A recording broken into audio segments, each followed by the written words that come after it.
Well, here's Vermilion County, Clinton.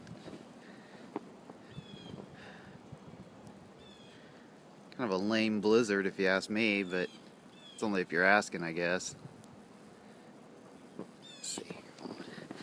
It's only about, maybe at the most, I'm going to say maybe at the most 3 inches. And that's being generous. It's not that bad. Roads are actually pretty clear here too. I mean, they're still slick, but they're clear.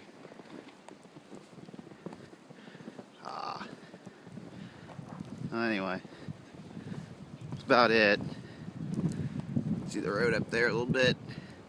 It's perfectly clear. Side roads are still kind of nasty, but main roads I think will be okay. The winds are blowing, but this is definitely not my idea of a blizzard. Oh well.